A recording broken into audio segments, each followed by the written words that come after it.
এটা একটা বাস্তব জীবনের গল্প। গল্পটা কিন্তু আমার পরিচিত একজনের। দুই বান্ধবীর গল্প। একজনের নাম রিমা, একজনের নাম সোমা। তো দুজনই মধ্যে রিমা হচ্ছে তার মামার বাড়িতে বড় হয়েছে, মানে পড়াশুনো করে থাকে, মামার বাড়িতে বড় হয়। আর সোমা নিজের বাড়ি থেকে বড়, মানে পড়াশুনো করে। তো সোমার বাড়ি হচ্ছে দরিদ্র মাস্টারমশাইয়ের মেয়ে সোমা, মানে খুব গরিব ওরা। তো ওদের 4-5 জন ভাই বোন, তো ওদের সবাইকে নিয়ে থাকা। ওর বাবার তো খুব একটা পয়সা নেই, তো সবাইকে পড়াশোনা করানোর জন্য তো সোমারও পড়াশোনা করাতে ওর বাবা মা খুব একটা চাইতো না। তো মা খুব ইন্টারেস্টেড, ওর মা সোমার পড়াশোনার জন্য। তার মাই একমাত্র ছিল, কারণ সোমা যত দূরই পড়াশোনা করেছে তার মায়ের জন্য। তার মায়ের মানে কষ্ট হচ্ছে, আমার মেয়েকে আমি পড়াবো। তার প্রথম থেকেই তার মায়ের খুব ইন্টারেস্ট, আমার মেয়েকে আমি পড়াবো, আমার মেয়ে যেহেতু পড়তে ভালোবাসে, আমার মেয়েকে আমি পড়াবো। তো যাই হোক, এবারে সোমার বাবা, তখনকার দিনে তো মাস্টারমশাইয়ের কতটুকু আর বেতন তো বলতে গেলেই ছিলই না, যতটুকু পেত ততটুকুই, মানে সেটা না পাওয়ারই মতন। যাই হোক, এবারে যেইটুকু পেত ওদের সেইভাবে সংসার চলতো অল্প করে। এবারে সোমা তার কি খুব পড়াশোনা করে চাকরি বাকরি করার সোমার ইচ্ছে হচ্ছে আমি জীবনে স্ট্যান্ড করব, দাঁড়াবো ভালো করে এবং চাকরি করব। এবং সোমা পড়াশোনাতে ভীষণই ভালো, নিজের মতন করে পড়াশোনা করতো, খুব ভালো মেয়ে। এবারে কলেজে উঠলো সোমার বাড়ি থেকে কলেজ হচ্ছে 4 কিলোমিটার দূরে, অনেকটা দূরে। তো তখনকার দিনে বাস ট্রেন তো দূরের কথা, রিক্সাও পাওয়া যেত না। সোমা কী করতো, গ্রামের রাস্তা দিয়ে কাদা রাস্তা পেরিয়ে সোমা সেই কলেজে পড়তে যেত। সকাল 8টার সময় 7টার সময় বেরোতো, রাত্রিতে 5টা 6টা 7টার দিকে ঢুকতো।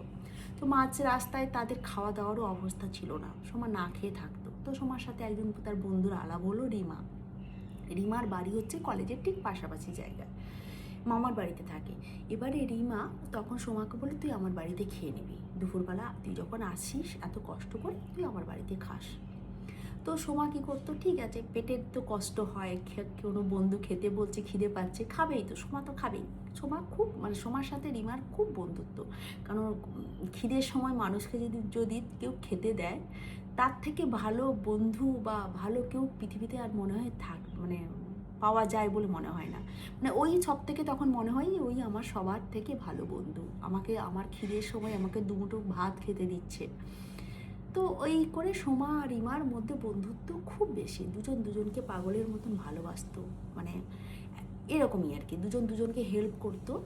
আর সোমা খুব ইন্টেলিজেন্ট, পড়াশোনায় ভালো, সোমা রিমাকে হেল্প করতো, আর রিমা অতটা ভালো না।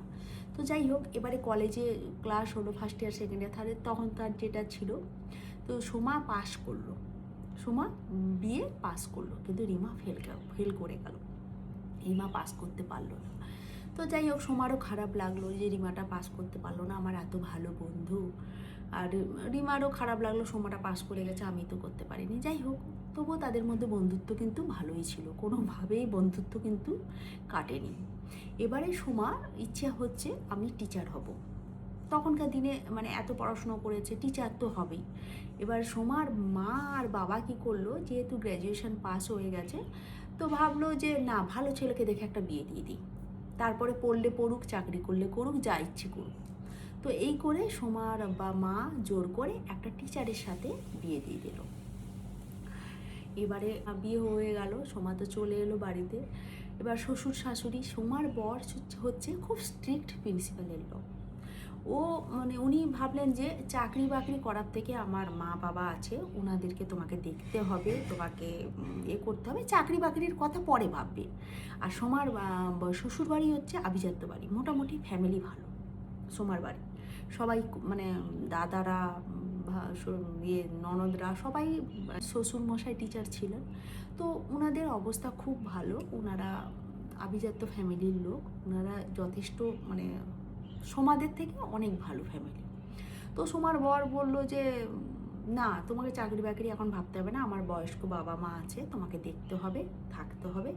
তো এই করতেও সোমা তো ভাবলো, ঠিক আছে বাবা, আমি দরিদ্র মাস্টারমশাইয়ের মেয়ে, আমাকে তো এখানে বিয়ে দিয়েছে, যাই বলছে তাই শুনতে হবে। সোমার মনের কষ্ট থাকলেও সেটা কিছুতেই কিছু করতে পারেনি। এবার শ্বশুর শাশুড়িকে দেখা, এ করা সে করা, শ্বশুর শাশুড়ি দেখতে দেখতে ও সোমার 4টে ছেলে মেয়ে হয়ে গেল। শ্বশুর শাশুড়ি মারা গেল, বলতে হতে হতে সোমার 4টে ছেলে মেয়ে হলো। আর এদিকে রিমারও বিয়ে হয়েছে সোমার ঠিক বাড়ির পাশেই গ্রামে, পাশের গ্রামেই বিয়ে হয়েছে। তারও বিয়ে হয়েছে ভালো ছেলের সাথে, চাকরিওয়ালা, ছেলেও খুব ভালো।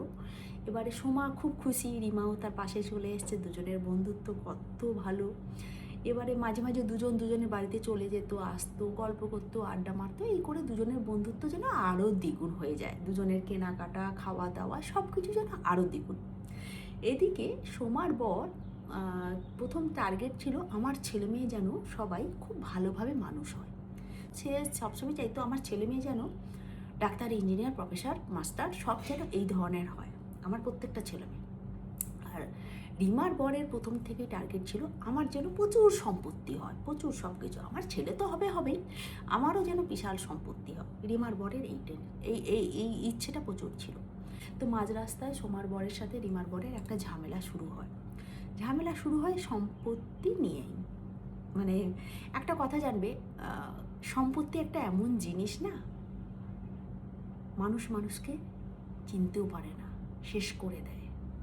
সম্পত্তি জিনিসটা এতটাই খারাপ আমি মনে করি, কারণ এই সম্পত্তির জন্য ভাইয়ে ভাইয়ের দ্বন্দ্ব, বাবা ছেলের দ্বন্দ্ব, বন্ধু বন্ধুর দ্বন্দ্ব, সবার দ্বন্দ্ব কিন্তু এই সম্পত্তি নিয়েই হয়। তো যাই হোক, রিমার বর আর সোমার বরেরও দ্বন্দ্বটা শুরু হলো এই সম্পত্তি নিয়ে। তো সোমার বর ভাবলো যে দরকার নেই সম্পত্তি নিয়ে ভাবা, মানে এইসব করা। তো ও কী করলো, ছেড়ে দিল যে না বাবা, তুমি তোমার মতন থাকো, আমি আমার মতো থাকি, আমার এইসব দরকারও নেই, এইসব ব্যবসায়ও আমার দরকার নেই, আমাকে আমার মতন থাকতে হবে, আমার ছেলেমেয়েকে দাঁড় করাতে হবে। সোমার বরের প্রথম টার্গেট ছিল ছেলেমেয়েকে দাঁড় করাতে হবে যে কোনো উপায়ে। রিমার বরের প্রথম টার্গেট আমার প্রচুর সম্পত্তি বানাতে হবে। এই নিয়ে হয়েছে। এবারে দুজন পুরো আলাদা হয়ে গেল, রিমা একদিকে, সোমা একদিকে, এবং দুজনের মুখ দেখা বন্ধ হয়ে গেল, কেউ কাউকে চেনে না, এমন অবস্থা। দুজনের বন্ধুত্ব এতটাই ছিল, দুজন এক থালাতে খেত, কলেজ লাইফ থেকে সেইখান থেকে এক থালাতে দুই বান্ধবী খেত, না হলে খাবে না, এক শাড়ি পরতো।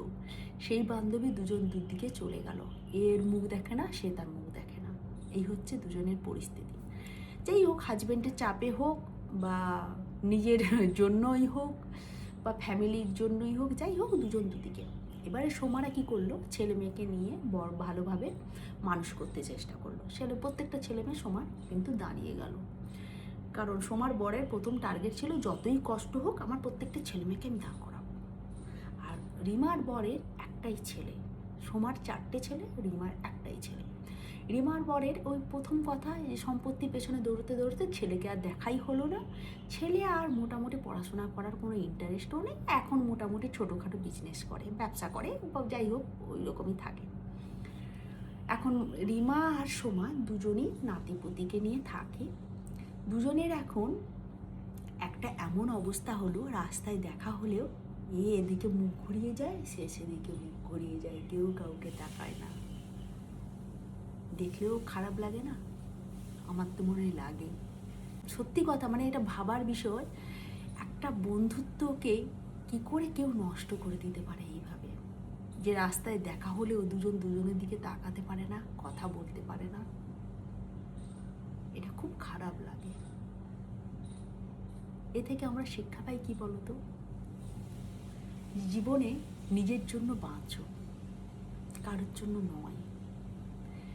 কারণ তোমার হাজব্যান্ড কাউকে বলবে ওর সাথে কথা বলো না, বা ফ্যামিলির চাপে বা নিজের মতো করে যে কথা বললে আমার হাজব্যান্ড কষ্ট পাবে, তাতে কি হয় বলো তো, যখন রাস্তা দিয়ে তোমরা দুজন হাঁটো, দুজন দুদিকে মুখ ঘুরিয়ে চলে যাও, সেই কষ্টটা আর দেখা যায় না।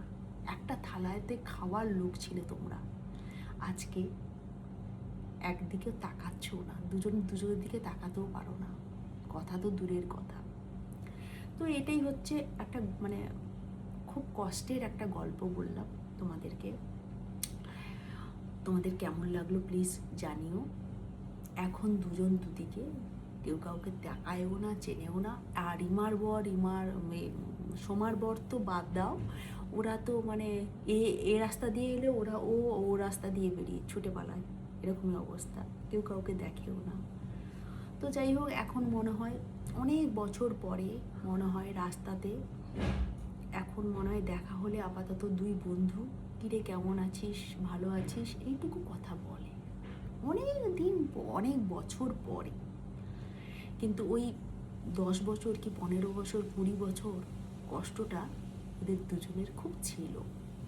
এখন যাই হোক কথা বলে রাস্তায় দেখলে, কিন্তু সেই কথাটা কিন্তু কথা থাকে না, সেই কথাটা কিন্তু কথা হয় না, জাস্ট বলতে হয় বলে, আর কিছু করার নেই, কারোরই কিছু করার নেই। এখন রিমা তার ছেলে নাতি পুতিকে নিয়ে আছে, সোমা তার মেয়ে ছেলে নাতি পুতিকে নিয়ে আছে, দুজন দুজনের আমার চারপাশেরই কারোর একজনেরই, আমি তোমাদেরকে নামটা বলতে পারলাম না, হয়তো সে ভিডিওটা দেখতে পারে বা কিছু, তার হয়তো পরামর্শ না নিয়ে আমি হয়তো গল্পটা বলছি, সেটা তার খারাপ লাগতে পারে। তো আমি এই জন্য গল্পটা নামটা উচ্চ রেখেই গল্পটা তোমাদের সাথে শেয়ার করলাম। তোমরা প্লিজ কমেন্ট করে জানিও আমার এরকম গল্প তোমাদের কেমন লাগলো, তাহলে আমি আরও বাস্তব জীবনের অনেক গল্প তোমাদের সাথে শেয়ার করতে পারি। এগুলো কিন্তু বাস্তব জীবনের গল্প। আর তোমরা আমার থেকে কি ধরনের ভিডিও চাও সেটা প্লিজ কমেন্ট করে জানালে আমার সুবিধা হয় তোমরা যদি বলো যে ডান্সের ভিডিও, যদি বলো ঘর গোছানোর ভিডিও, যদি বলো মেকআপের ভিডিও, রান্নার ভিডিও, প্লিজ তোমরা একটু কমেন্টে আমাকে জানিও, তাতে আমার সুবিধে হবে সেই টাইপের ভিডিও তোমাদেরকে দিতে। কখনো কখনো কনফিউজ হয়ে যাই, কি বলো তো, যে আমি তোমাদেরকে কী ধরনের ভিডিও দেবো, কী ধরনের কন্টেন্ট বানাবো। তো তোমরা যদি আমাকে একটু হেল্প করো যে দিদি এই ধরনের ভিডিও আমরা চাই, নাচের ভিডিও বা মেকআপের ভিডিও, অনেকে বলো মেকআপের ভিডিও আমি একদিন দেবো, অবশ্যই একদিন দেবো আমি। অনেকে বলেছো কিছু কিছু গান আমাকে ডান্সের জন্য করতে বলেছো, আমি সেগুলো করব, একটু টাইম দাও, কারণ আমি মানালি থেকে এসছি, তো একটু নিজেকে টাইম লাগে। আজকে যেরকম একটা ডান্সের শ্যুট করেছি, তাই মেকআপ করলাম হালকা করে, তো তাই তোমাদের সাথে এই গল্পটাও শেয়ার করে নিলাম। তো কেমন লাগলো তোমরা প্লিজ জানিও। চলো টাটা।